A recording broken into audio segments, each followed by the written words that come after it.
I was born into a family that was not too religious. My grandmother was Buddhist, so that was what we practiced at home, burning joss sticks, joss papers, praying in front of the altar, etc.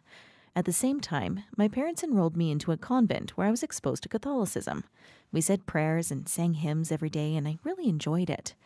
At that age, I never fully understood the concept of religion and the difference between the different creeds. I did not realize that individuals were expected to pick a religion. In fact, I thought that God was one and the same, and whether burning joss sticks or singing hymns, it was just the different means we had to reach the same God we all shared. The young me thought that everyone shared the same God, but we just communicated with him in our own ways. During my teenage years, I developed my intellectual domain tremendously. I developed a strong interest in science. Science was the most amazing thing to me. It explained many of the things that I never knew about so perfectly.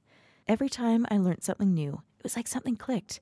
A piece of puzzle would fit, and I could visualize how everything came together. Oddly, though, there was a particular part of my learning where this process failed me and did not give me the same satisfaction. And that was when we learnt about the creation of the universe and the origin of life.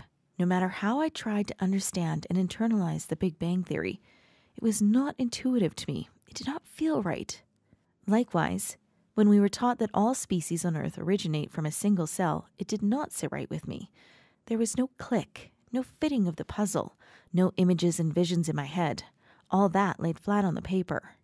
This time, I was not filled with satisfaction, but doubt. That bothered me, and I never knew why. Naturally, my love for science drove me to take a science course in university. I had previously developed an idolization of Darwin and his work. In that situation, there was no room for religiosity.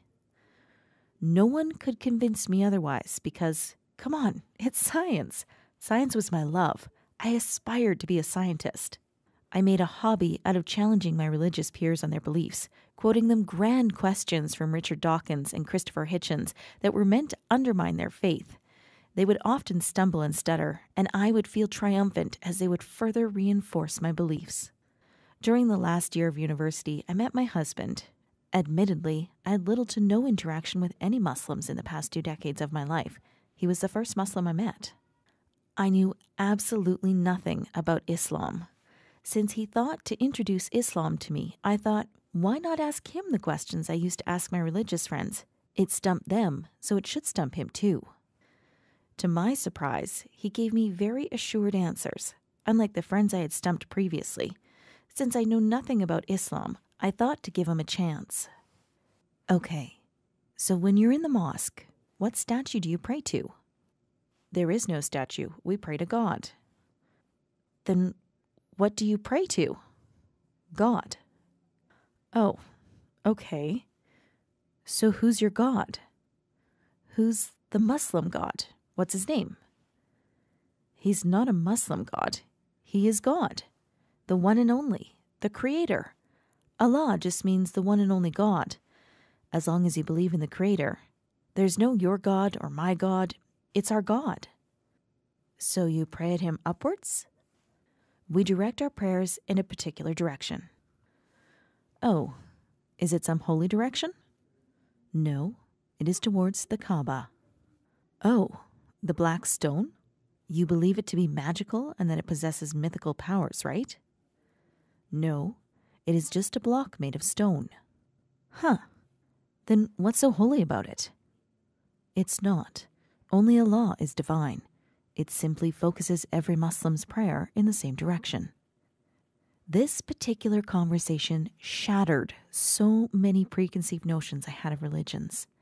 Admittedly, I never bothered to deep dive into any when I was younger, but the aspects I thought were illogical were so elegantly addressed in Islam. I wanted to find out more. He told me about the Prophet, who was unlettered, and the Quran, which has not been altered in the past 1400 years. I was intrigued.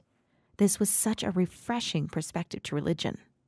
Everything that I thought were clear signs that religions were man-made were not manifested in Islam. I remember thinking to myself, if someone made this up, that person must have been a genius. It was different, refreshing, intuitive. I felt the click. It made sense. All praise be to God. He opened my heart that day as I began on my journey in Islam.